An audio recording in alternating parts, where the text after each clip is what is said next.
Let me begin by thanking a couple of people. Unfortunately, the Rectora Magnifica, Signora Tubella, is gone, but I'd like to thank her for the trust that she has in me in helping the Vice-Rectora for Innovation. Oh.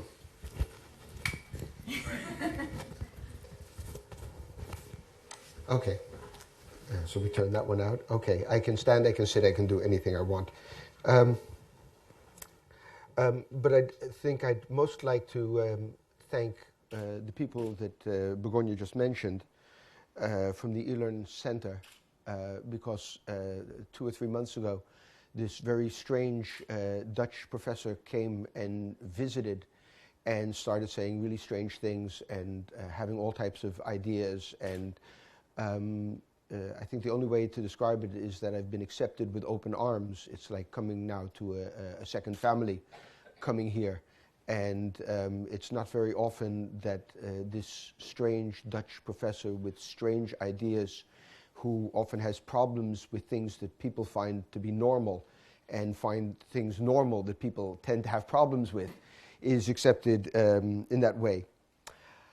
I'll try to present my presentation as clearly as possible. I sent, to show how things work here, I sent a PDF and asked Begonia to please just print it double-sided so that people could have it at the end of my lecture, my presentation, so that they don't have to try to take notes or try to figure out what I'm babbling on about. And it immediately became a book with color, pictures, and things like that. So I have a new thing to show at home. And you will be able to, if you want to, if you find some of the things that I said interesting or maybe an eye-opener, you'll be able to read about it in that. And there are also references as to where the ideas also come from, because they're not all my own. But I really don't want to bore you with all different types of citing different types of people and doing this as if it's a scientific presentation at a conference. I think my goal here is to stress the fact that if you look at what we're doing with e-learning, with virtual learning universities, we tend to stress the education. We tend to stress the tasks that we give students so that they learn from them. And we forget that learning together is a lot more than just carrying out a task. Learning together is a very social activity. And as a social activity, we can't forget the social aspects of learning together. So I'll be trying to talk about that and trying to maybe open your eyes a little bit if they're not open to it, and if they are open to it, maybe give you a little bit more reason to think about the social aspects when you want people in a virtual university to work together in teams or as a community. Okay? This is the scientific title of what I'm presenting. And now for something completely different. Actually, the question that I'm trying to answer here is, can we afford CSCL? And already that brings ideas of what the heck does he mean with that? And I'll get back to that later in my presentation. But I have a special meaning behind afford. I'm not an economist, and I'm not a graphics user interface designer. What I am is a psychologist. So I'll try to talk about, can we afford computer-supported collaborative learning in a psychological way? If we take a look at this door here, these set of doors, and we take a look at this set of doors, they look the same. I've walked through these doors maybe 1,000, 2,000, 3,000 times. Those are the doors to the building that I used to work in. And I never knew if I was supposed to pull or supposed to push. An ecological psychologist would say the following: the doors have a problem. I don't have the problem. And the doors have the problem because they don't tell us what to do when we approach them.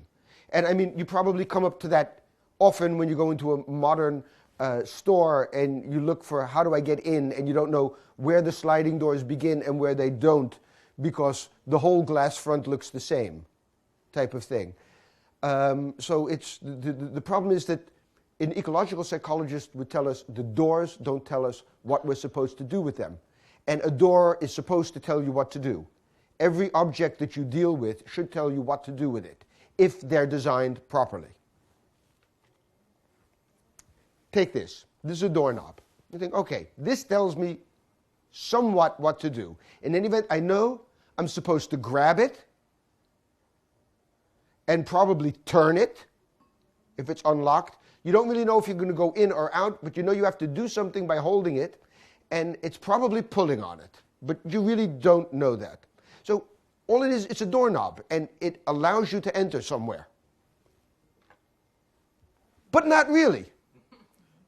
Because to this animal, it's a place to sit and view the whole area and see if a predator is coming and if there's danger for it. The only reason we can say in that first situation that it's something for holding and for turning is because we have certain characteristics as people. We have a hand with a thumb that can move, and we have a wrist that can turn, and that makes it possible to do it. Also, we're not a baby that's like this high, so we can even, it's like at this level. So a baby, even though it has a thumb and has a wrist, really can't use it for getting in or getting out. And we're very happy about if we have children at home, that they can't do that. Okay? It becomes a problem when they're 18 and they can do that, and you don't want them to do that.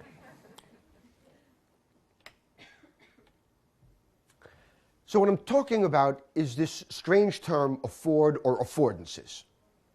Okay? That's what it's all about. Let me just follow my notes to make sure I don't say anything stupid. What is this idea of affordance? J.J. Gibson in the 1950s, he's an ecological psychologist dealing with vision. And he came up with this word, it's a neologism, affordance.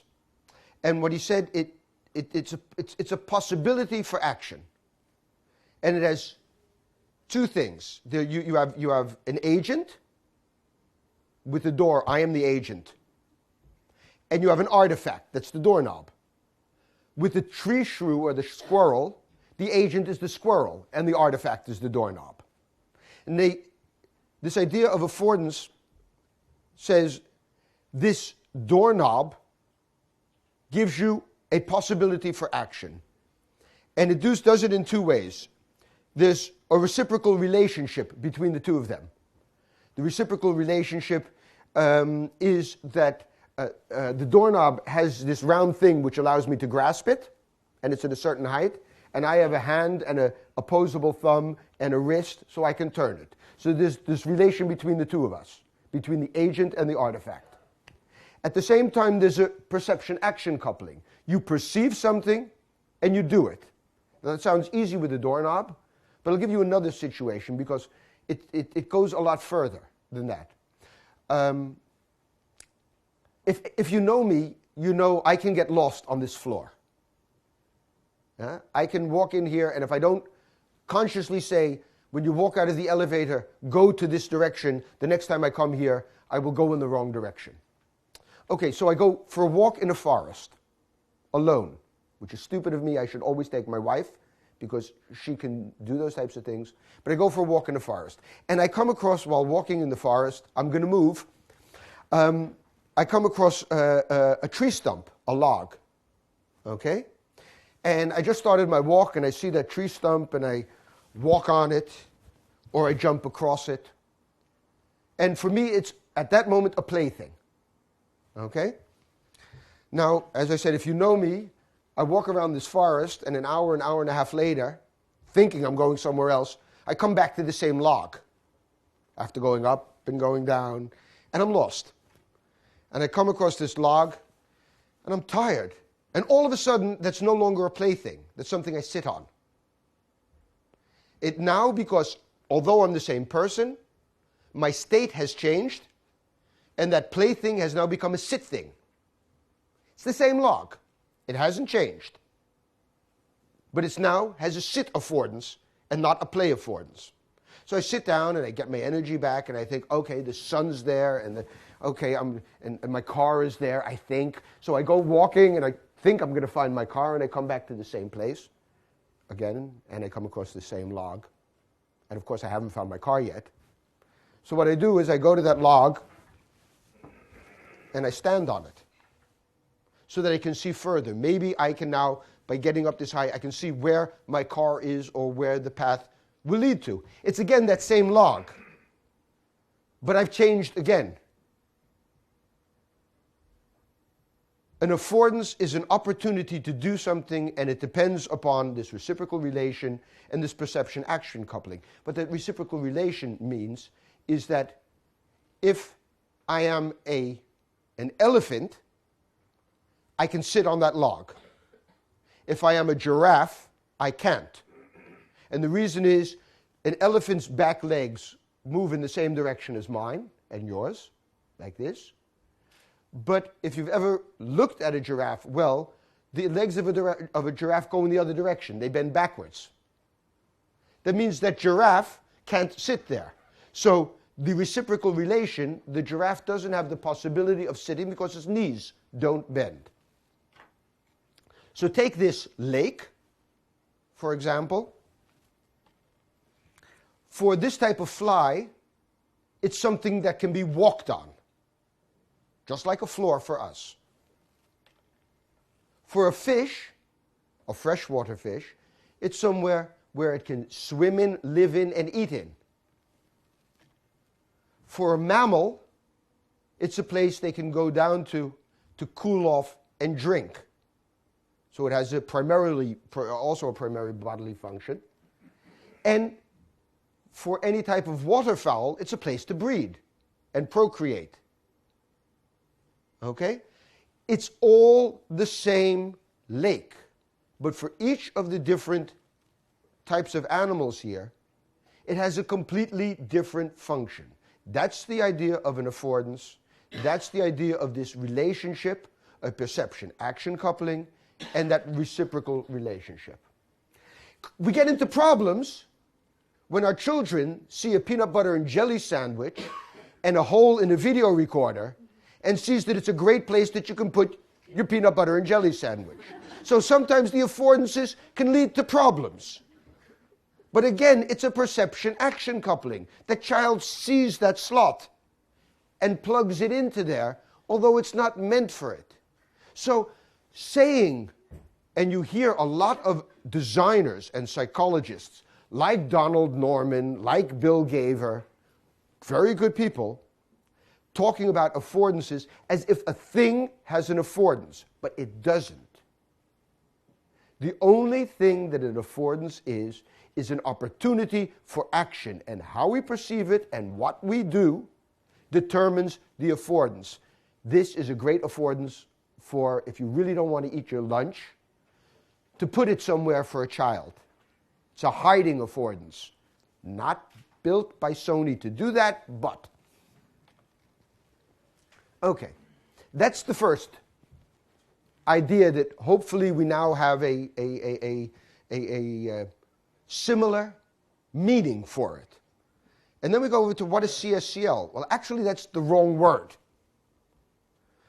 If you look at it, you know, in psychology they talk about primacy and latency. Primacy is the first thing you've seen, and latency is the last thing. And if you have to memorize tasks and things like that, you usually remember either the first thing you came across, the last thing you came across, or from the first thing you came across, the primacy. CSCL means computer-supported collaborative learning, but that's not what it's about. It's first about learning. That's the thing we want to do. It's learning with others, so that's the collaborative. And it's supported by a computer network. So you should actually call it, if you want to do it well, LCSC. The problem is with most educators, most CSCL environment designers, is they concentrate on the C, the CS, sometimes on the CSC, and often in the last place is where they really think about the learning as a cognitive, as a social, and as a technological thing. And why do we want to do this CSCL? Well, it's fairly simple. I even have some technology with me. What we're trying to do in CSCL, because originally, of course, we talked about collaborative learning back in the time of Johnson & Johnson in Minnesota, we're actually talking about moving this contiguous group learning, same place, same time, to asynchronous distributed learning. And if you look at communities as large CSCL groups, you could say that which the WOC wants to do is try to have learning come from here, where it normally happens if you're dealing with problem-based or groups learning, moving it to here in a good way. Let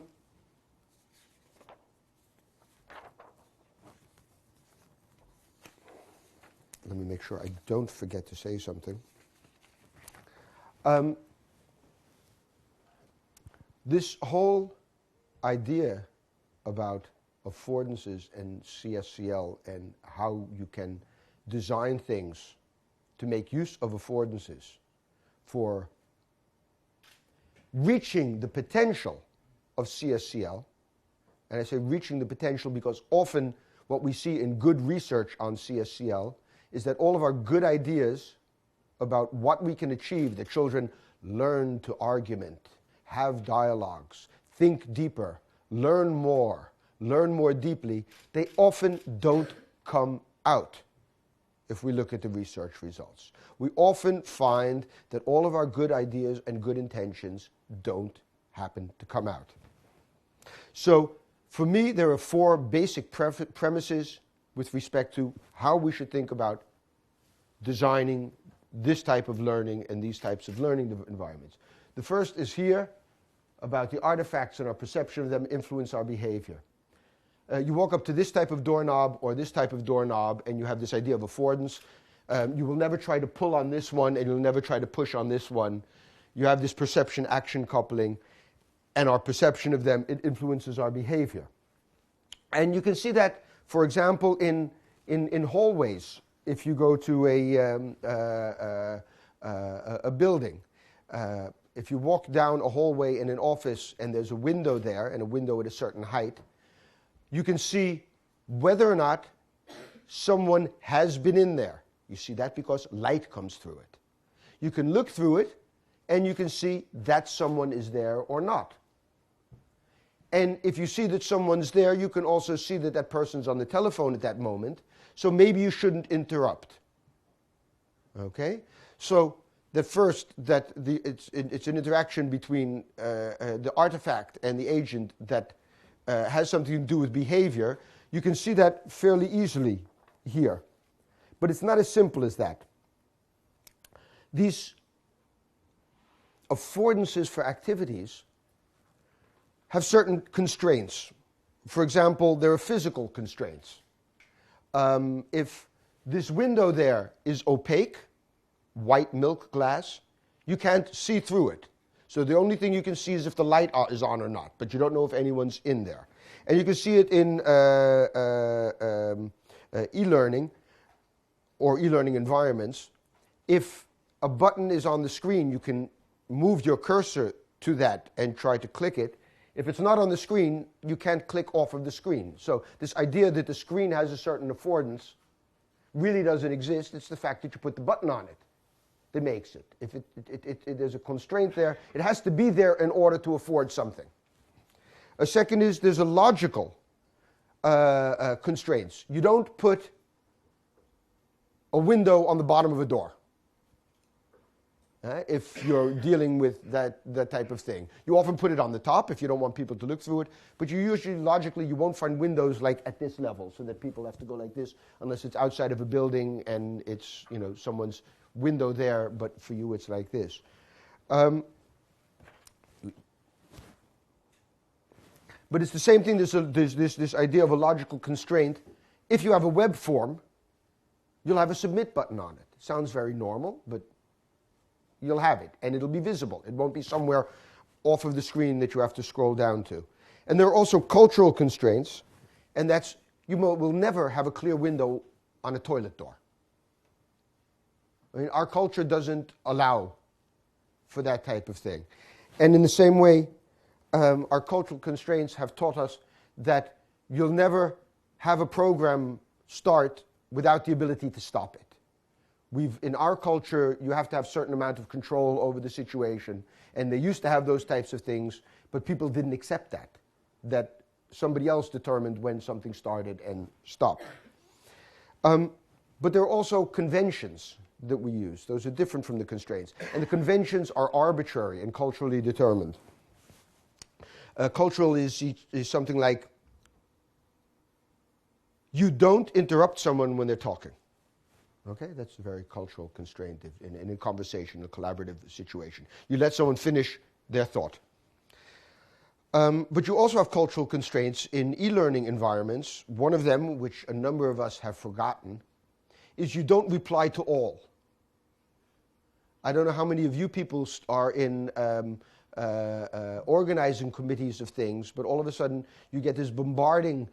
Someone says, should we have the meeting then, and all of the idiots on the other side reply to all, and I get to hear 17 different reasons why people can't be somewhere. That really doesn't matter to me, but that's kind of like a cultural constraint that we shouldn't do, and hopefully we'll learn etiquette.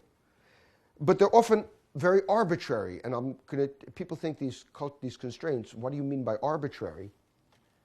If we take this, we all know this. This is called the outside-in convention. If you work in a Windows environment, you know that if you grab this thing with a mouse or whatever, put it on top of it and move it while holding it in, if you go this way, your text will go down.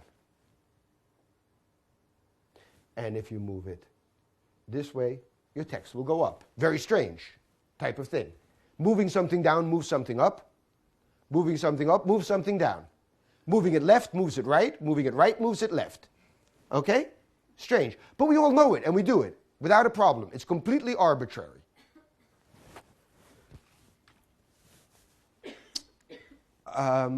Adobe wanted to do something which is called not the outside in, but the inside out convention. And that's if I move it this way, it'll also go this way.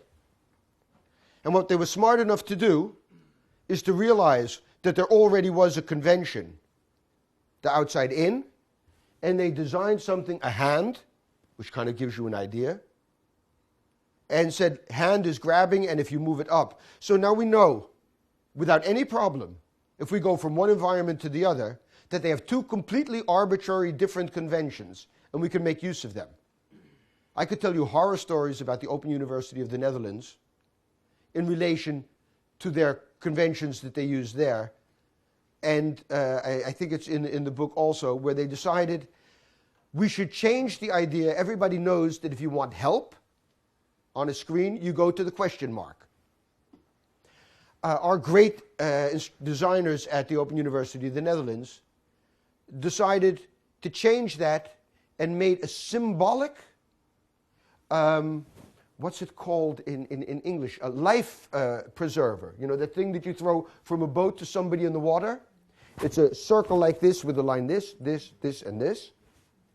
Nobody had any idea what it is. And for the first 2 years, all of the students and all of the people working there had no idea how to find help on all of the Open University web pages. Simple, you would think. The second is that our behavior of all of us is determined by three different things: by culture, by the material, and by technology. It means all of we can't, as designers, and I'll get into this at the end, as designers, we have this idea that I create something in my environment and it will be used in a certain way. But it often isn't. We appropriate technology based upon our culture, materials, and also the technology itself. take, for example, as culture,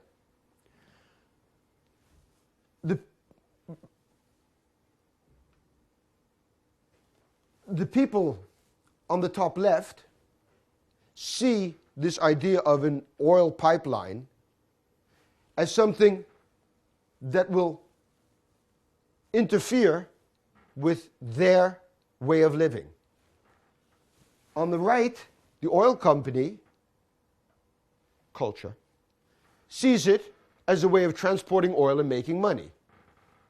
On the bottom left, Greenpeace sees it as polluting. And on the bottom, the people in that city see it in an economic way. It will bring people working for the oil company and will bring us prosperity working there. We're all talking about the exact same thing, that oil pipeline. But the culture of the people, and those people all can live in the same place. So it's not being in Catalonia or being in Spain or being in the Netherlands. We see this thing as being completely different. But also the material. These are both places to sit down and eat. They have the exact same properties, except that this one has 5 chairs, you can fit a 6th chair, and this has 8 chairs. But each one of us knows that on the left side, we will probably act completely differently than on the right side. The left side says it's going to be formal. We have to talk low. We have to wear our jacket and tie and not our normal t-shirt and blue jeans. And the one on the right is you can talk, you can laugh, you can do anything you want within limits, within cultural limits. But the material, the fact that this is in one setting and that is in the other setting, means you act differently. Though they are, with respect to affordance, they're the same. They're a flat level thing that you can put something on. You can also stand on it to change a light bulb. You can do that with all those things, but you're more likely to stand on this chair or this table to change the light bulb than to do it on that one. Okay? And also, the technology. And here's a picture for me that symbolizes when technology bites back. This was a piece of technology that was meant to speed up the movement of people. Okay? If you look at the original patent for an escalator, the sole goal is to speed up the movement of people. Yeah, but we have people. And people think, when a stair moves, I don't. In other words, we get these types of situations of everybody standing still on the stairs, and instead of moving twice as many people in the same amount of time, we move half as many. And I don't know how many of you have stood at the bottom after getting out of a train with hundreds of other people and waited in front of the escalator to go up. It really doesn't speed it up, except in one place, in London. British people queue, and they know to queue on the right. Which means at every subway station, metro station in England, no matter how long it is, all of the people that don't want to walk will stand on the right side, and all of the people who do want to walk will move on the left. And the elevator will do what it's supposed to do. Move more people more quickly and allow lazy people to stand still. That wasn't the original idea, but that is it. It's also combined with the technological, because I don't know if you've ever walked on an escalator that was standing still, that didn't work. The distance between the steps are quite different than a normal set of steps. The distance is made for an escalator and not for walking. So that doesn't even encourage walking on it. Although if you're at an airport and you have to get to your plane, you have these moving sidewalks. Some people stand still on it, but a lot of other people walk on it, because in any event, the technology hasn't discouraged, because of the wrong distance between the steps, you're moving on it.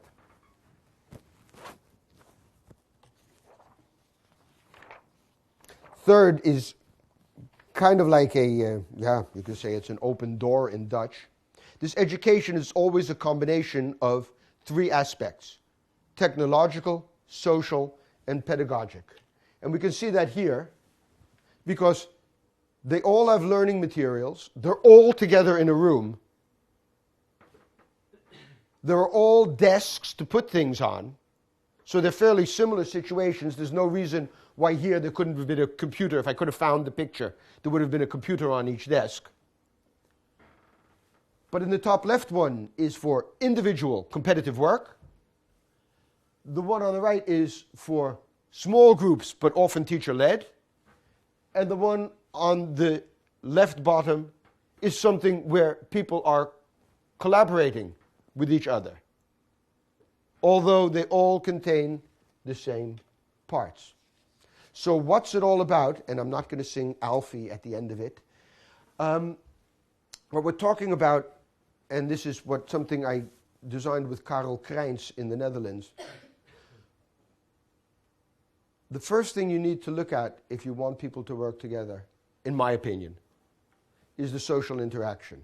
Because the social interaction, this influences cognitive processes, and the cognitive processes that happen reinforce the social interaction.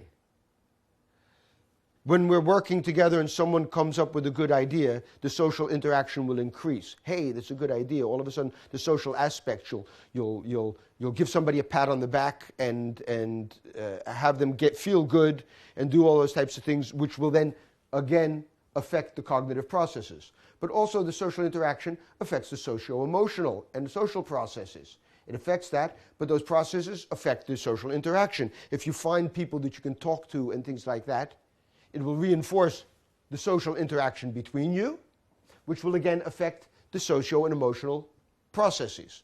And the group will bubble and come up with ideas.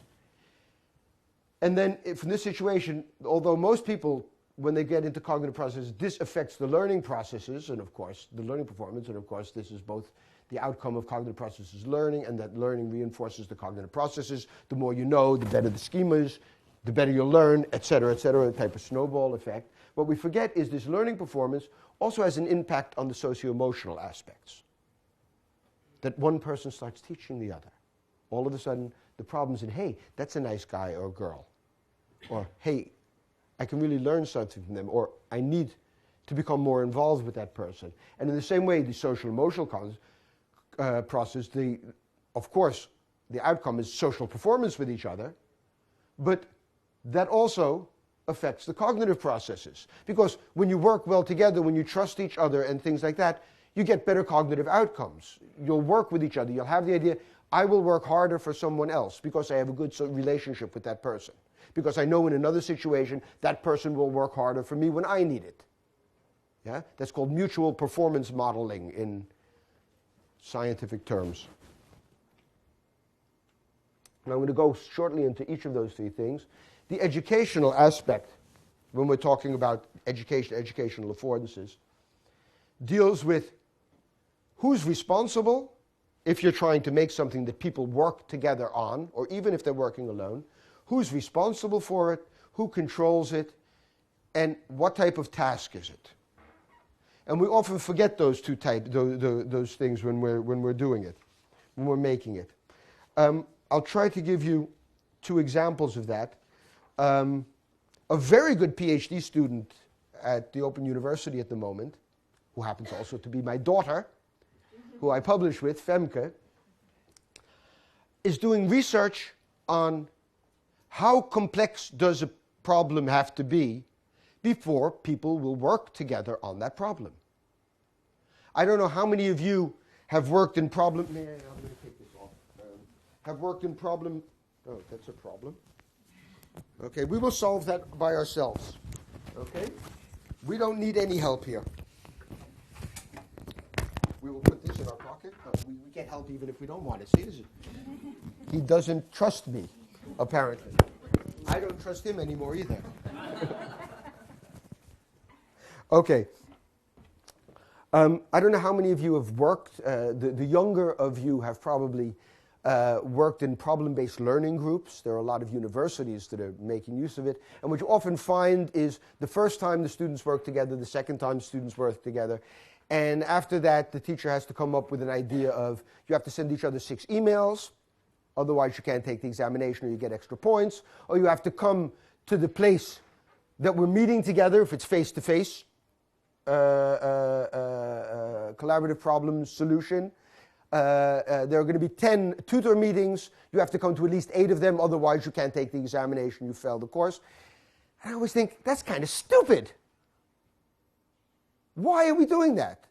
People are social animals. They want to be with each other. People often don't want to be alone, and we have words for people who don't want to be with others. We call them agoraphobic, or we call them hermits.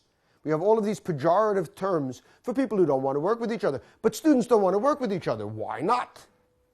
Well, one of the major reasons might be because the tasks that we give them can be solved as easily alone. Why should I work with someone else? We call that a homo economicus. Why should I work with someone else if I can do it as easily alone? Because working with others brings all types of extra costs along with it.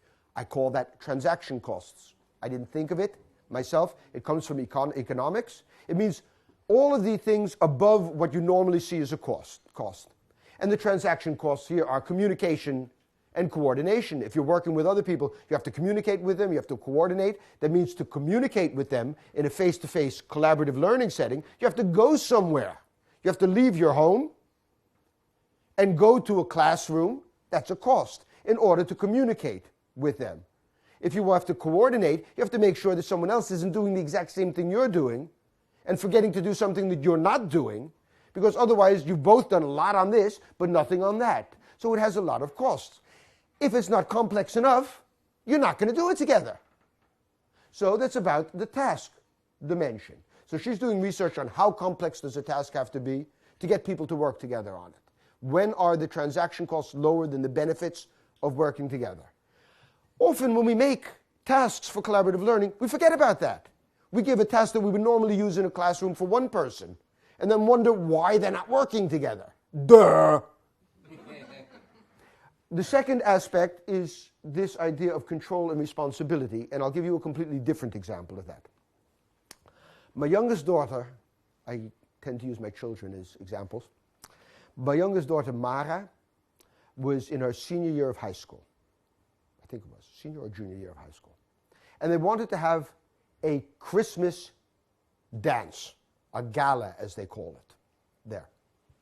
And the teachers didn't want it. They thought it was too much work.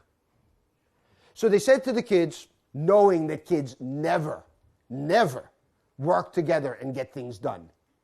Yeah? They had a lot of experience in their education that they gave with that. They said to them, okay, do it. If you can get it set up, you can do it.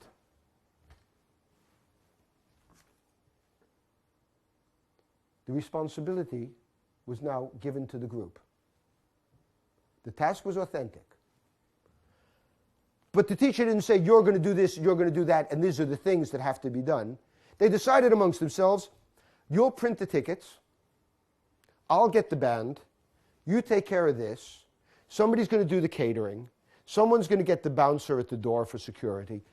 They all decided amongst themselves who was going to do what. They saw each other from 8:30 in the morning till 3 o'clock in the afternoon. On the way home, they SMS'd each other about it. The whole evening, they were instant messaging and sending emails back and forth. They eventually set up this gala. Nothing went wrong. They made 1,200 euros profit for the next generation of students who wanted to do it. All of the things that never happen in an educational situation worked there. You didn't have to say to them, you have to send each other 2 SMSs a day and at least one thing on the discussion board. They made use of all the technologies that were there because it was their responsibility. It was their problem. They had control over it. It was their task. Think about that when you're, give it away from yourself. If the teachers were smart enough, they would have said, you know, it would be good if next year's students had kind of like a book of what was supposed to happen and what went right and what went wrong and how you did it. Why don't you think about that and make it for the next generation that's going to organize this type of thing?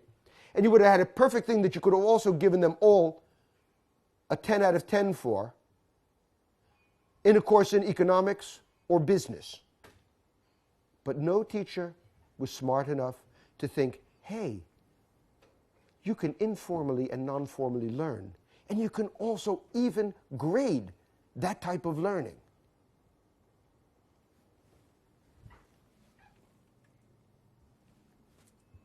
This is in the book. But the thing is, what we saw there was a cooperative group. There was positive interdependence. If I didn't get the band, you couldn't do this, you couldn't do that. The interaction was promotive. They asked each other, they helped each other, they promoted each other's work. They accepted, they trusted each other. They exchanged information incredibly. And they were highly emotionally involved. And what we see, even in CSCL environments, is this, where the answer is none. People work as individuals.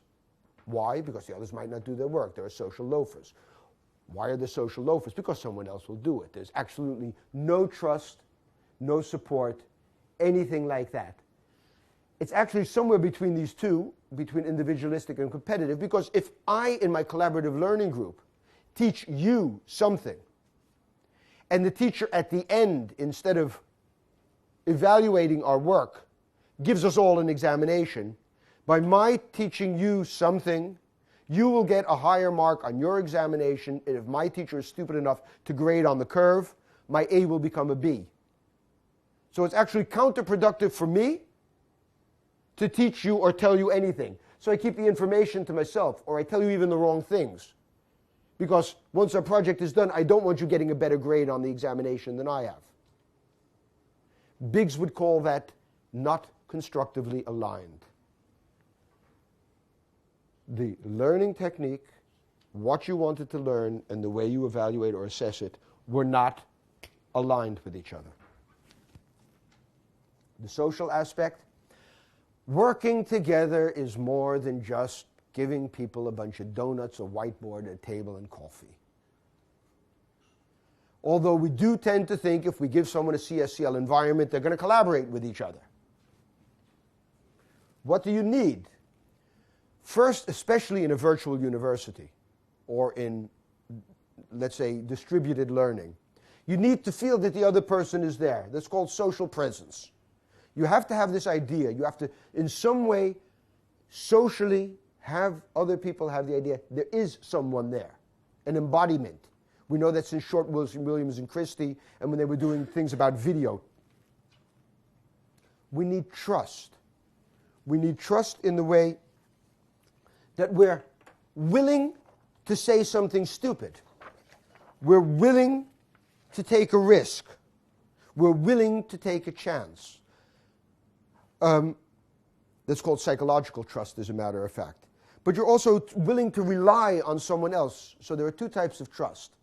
The first is what's called psychological trust or emotional trust. That means if I'm in a group, I can say something out of the box without having someone say, oh, that's a stupid type of thing. If you don't have that type of trust in a group, you're going to keep your mouth shut. You don't want other people to think badly of you. They don't want to think you're a strange type of person or wrong. But also, you need a certain type of other, you could call it maybe a functional trust. The idea that if we agree to doing something together, and I do my part, you'll do your part. And we do very little in these environments to stimulate trust. A third is we need to be cohesive and form a group. Etienne Wenger spoke about the stages of group development. Tuckman and Jensen talked about forming, storming, norming, performing, and adjourning. Sometimes they call it mourning. This idea that a group has to evolve. So we put students together in a group, they work together for 2 weeks, and we do research on it, and we wonder why it didn't work. Maybe they never reached the stage of norming. They didn't storm, fight with each other, discuss, negotiate. Kind of like you see in the Beatles. There was a great article about this storming, norming, performing, but based upon the Beatles, in which you see it's also a cyclical concept about how the Beatles evolved, and finally, when they reached the same norm, this is what we want, the performing came with I Want to Hold Your Hand, those types of songs. All of a sudden, people started to have different ideas, especially John Lennon and Paul McCartney, but John Lennon, who got fairly heavily into drugs, and George Harrison, who got into Eastern religions. And they had another period of storming and norming in which LPs like Sgt. Pepper came out and Rubber Soul. And you see that the Beatles, within a period of 2 years, went through this incredible change, but that's because they went through this storming and eventual renorming until it reached the end, and there was storming. Linda Eastman came, and Yoko Ono came, and there were all types of wars. Linda Eastman brought her father, and Paul wanted him as manager, and John wanted, what's his name? Klein. Alan Klein as manager. And all of a sudden, they couldn't re-norm, so they adjourned. They split up. Now, that's the way groups work. But we tend to form collaborative learning groups that are very short-lived. So we can't really expect them to work well because we never give them the chance to do that. I have a PhD student at the University of Utrecht who's making use of a game environment as kind of like a pressure cooker, so that before working together as a team to learn, they get into this type game pressure cooker so that they can start building up those types of things, that storming and norming, so that when they start to work on the learning task, they have this background. Because these things take a week, a month, a year, depending upon the people in the situation, to form. Then, another thing is, you have to feel like you belong. If you listen to that story from me about my daughter Mara, that idea of belonging to a group, they had this really great belonging feeling. If you look at this, Lance Armstrong won 7 Tour de France's in a row. And in those 7 Tour de France's, not one of his teammates won one stage in any of those 7 Tour de France's. We're talking about 7 times 24 different stages, and none of them won it. But they all got richer and became main riders in other teams because of the fact that they felt they belonged to the group, and the group's main goal was to get the yellow jersey for Lance Armstrong. And everyone was willing to sacrifice, maybe in the back of the head, knowing that Hincapie and whoever was going to become, Landis was also on it, was going to become a main rider on another team. But they all had this idea of belonging and put the group ahead of the individual. And finally, proximity or teleproximity. If you walk, if I'm working with Begonia, or actually I'm often more working with Elena of Yolanda, and I walk past their desk, and I see something on it, I know that they've been to the library, they found these books on the project that we're working on, and I can then ask questions about what they found, or I know I don't have to find that book, I can do something else because they've already found it, so I don't even have to look for it. So I have this idea of proximity, being in someone's neighborhood and knowing what they're doing is very important if you're working together. But it's also important in working together collaboratively, in knowing that at a certain point in time that someone was doing something. You can see here that here they were on the course website, and here were they socially chatting, and here they were discussing things. And you can see each person here in a logarithmic scale moving large on the outside, small on the inside, and you can see what the other person is doing. That makes quite a difference. If I send you an email, a short email, and you know that I know you were in the library yesterday, you know that my email relates to, did you find anything yesterday? And not, he's suspicious, did I do any work? If those types of widgets, social affordance devices, this is a history widget, isn't used, you don't know what the other people have done. You only know it when they've posted it in a certain area. Okay, I worked on this, I work on it for 3 days, and then I put version 4 into the group space. But in the period in between, you have no idea. Wouldn't it be nice if I could see, without them sending me an email, someone's working on document 4 at the moment, and who it is who's working on it, so I can get in touch with that person?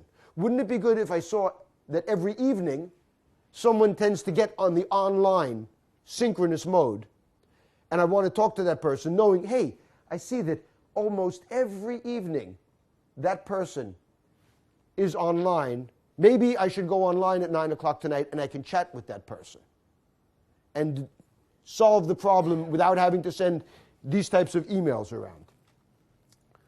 So what we need in CSCL environments are these social affordance devices. In the Netherlands, it's the coffee machine. That's the place where during the meeting you go out and get, because they never bring us coffee, you go out and you walk there and back, and while you're waiting there, you talk to each other and you get to know each other. In America, it's the typical water cooler, but we need those types of water coolers, coffee, or automats in our CSCL environments. And here, I'll give you, here you have an example of a Microsoft technical environment that is very good, possibly for the social, but not very good for other things. Here we have Belvedere from Dan Suthers. Great for the task itself, but horrible if you want to converse or deal with anyone in any certain way. And both of them often don't work. They're missing the coffee machine. So Karel Kreins and I designed something. This is just a very typical, very, very normal discussion list. But what we did is we added 3 things to it for the social affordance. On the top, you can see things in real time. Somebody just got online type of things, that type of information. Or somebody just went to the library. Here we have information about the person to kind of get to know them. Who are they? You can fill it in any way. And here we have what you saw in that circle there on the other side, this logarithmic scale where you can see who was online when, who was doing what, who was in the virtual library, who was working on what document, who was logged in at a certain point in time. That history awareness to make from a very typical, and these all can be folded back. This logs you. You don't have to do anything. You can see things on it. This you don't have to do anything. And this. They don't ask you to do anything. But what it does is it tells you something. It gives you teleproximity. It gives you history awareness. It gives you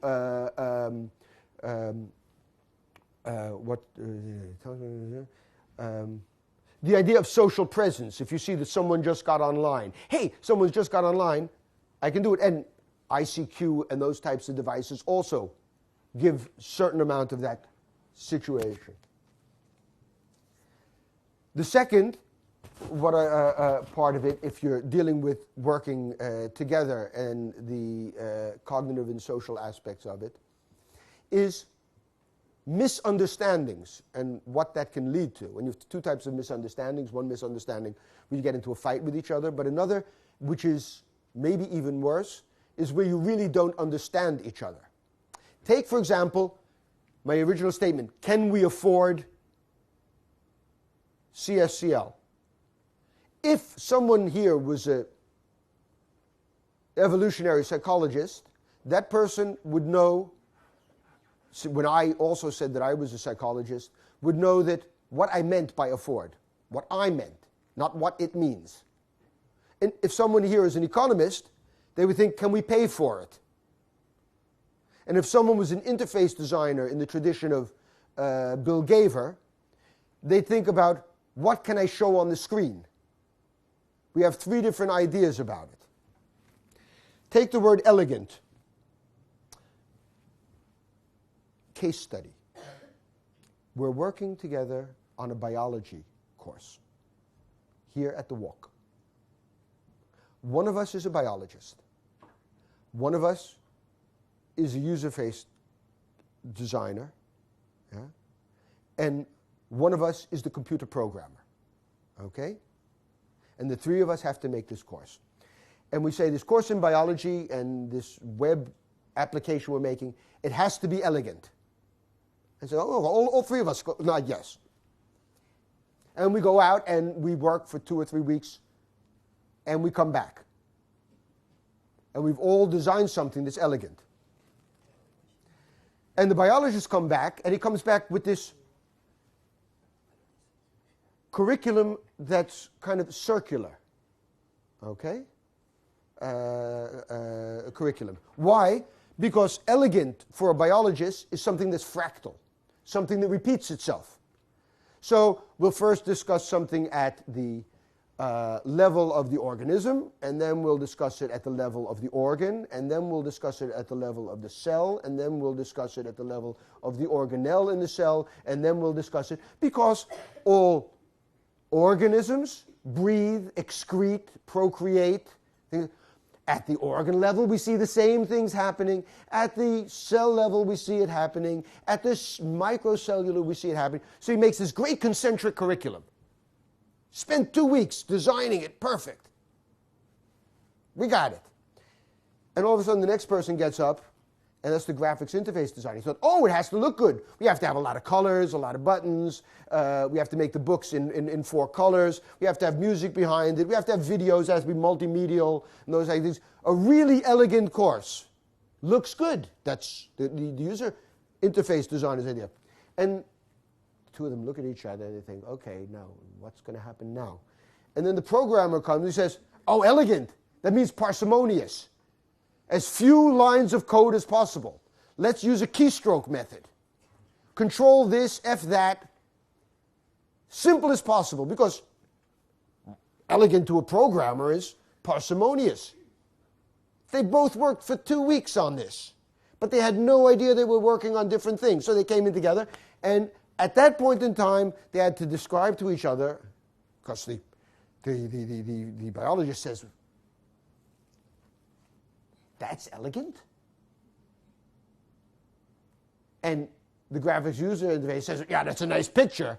But they didn't show the picture. They showed his concentric curriculum. That's elegant? And they have to explain it to each other. So what we did, a second piece of research, was designing a widget to aid the negotiation process. The negotiation of meaning. I will now make sure that you understand what I'm trying to convey. It's not negotiation as what Raoul, oh no, sorry, I'll choose someone else. I chose the wrong team. Huntelaar, no, again the wrong team. What any soccer player does with the owner of the team, so that he says, I want this much money, and the owner says, you get this much money, and they negotiate, and they come out with a consensus in the middle. That's not what I'm talking about negotiation. That's negotiation of position. Do we agree with each other? I'm talking about negotiation of meaning. Do you understand what I say in the way I meant it?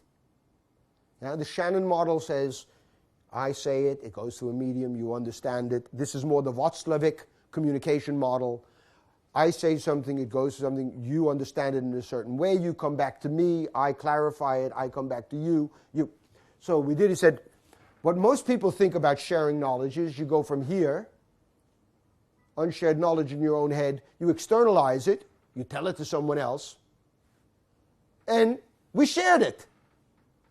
We said, no, it goes a bit further. Once it's been externalized, it has to be internalized by the other person. They can agree to disagree with you, but they have to know what you mean. So it has to go from external to shared knowledge via internalization. And for that, we developed a formalism, and that was just very simple. In a very typical news reader, we developed a widget that allowed people to make a contribution, but then allowed them to verify it, clarify it, reject it, agree with it, or disagree with it. In other words, I contribute the word, it has to be elegant, and someone else says, do you mean by elegant this and this? And I say, no, I mean this and this. So I clarify it.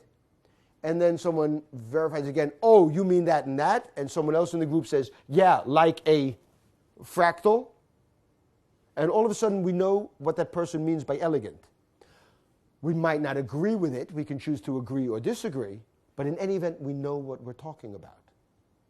very simple. That's sometimes hard in collaborative learning environments because something goes onto a group space and you think everybody thinks like you. But we know in those cultural constraints that not everybody thinks like you. Even if you come from the same place, even if you're studying the same course. Okay? So we had that. We had a chat in which they could then discuss those types of things. And they could follow how the process of solving the problem went. This is in Dutch, I'm sorry, but this is different aspects of it. And what we did is we said, okay, we have one group, here's the tool, make use of it. We had another group, we said, here's the tool, make use of it, but you can't go to the problem solution stage until you've clarified and verified all of the concepts that were brought in. So we'd say that that's softly scripted. And we had a very stringently scripted group, and I'm almost done. And that was where we said, you can't even bring in a new concept until you've discussed the old concept. And what we found is when we coerced people to negotiate, they learned better, they learned more, the group product had more of the other people's things, and even the individual products that we asked them afterwards. And if you would solve it yourself, how would you do it? We saw that they used more ideas from other people. By this simple web mail reader widget, incredibly small thing that people could use, we then scripted their collaboration. So what does modern research look like? Meestal it's design. Sometimes it's theory-based design. These good ideas that we have of, as designers, as educators, how it should be. And very little hypothesis testing. And the hypothesis testing is more the type of one case with 4 people and a lot of qualitative data coming from it. As David Wiley once said, data is not the plural of anecdote. Data is something completely different. What is good research? Theory-based design, but with just as much really good empirical hypothesis testing. And how do you do that? What does it mean for the WOC? What does it mean for the e-learning center? It means doing research with the basic question of how do you make use of these types of affordances to optimize distance learning? That's what we're talking about. And you do that by good analysis and good design. And eventually, you carry out your research with both design-based research and hypothesis testing. And how do you do that? And this is the last slide. Instead of beginning as a designer with how you think it is, the first thing you do is look at what learners actually do. What we did for that widget for negotiation of meaning is the first thing we did was made videos of people working in a team and looked at what they did and what successful teams did. Then we said, how can we support it based upon theory? How can we support those things that went well and led to more effective, efficient, or pleasurable learning? Then we looked and said, but what can't we do? What are the constraints on this situation? What makes it harder for us? Not going out from this idea, you can do anything you want. Yeah? After we supported it, we look at how does the learner see it, appropriate it, use it? Because people tend to use tools differently than we plan them. I mean, I don't know if you've ever seen an American screwdriver, but it looks a hell of a lot like a European hammer. Okay? So how do they see it? How do they perceive this support? Because how they perceive of it will determine how they use it. Do they look at it as being something that's useful or not? Do they see that their needs are fulfilled with it? Then look, how do they actually use it? Because if you know how they perceive it, you can interpret how they used it. If you don't know how they perceived it, you only know how you use it, and then you can conjecture why. But if you know how they perceived it, you can say, hey, they saw it as that, that's why they used it as that, and not like that. Which gives us a hell of a lot more information if we're redesigning it. And finally, most important, and what you often don't see in learning science literature, is that they actually learn from it. I mean, it's nice that the processes of problem solution went better. It's often nice that they made a better group project, but they actually learn from it. And this is kind of like an iterative process. Because what we want to do, and I think this is what you want to do at the walk, is go from this formal classroom learning to something that's personalized, that each person learns best in his or her own way, that goes from at one place at one time to people in different places, but eventually you want to get to this, to communities of learners, people who actually study and learn with each other. And you can only do that through good research.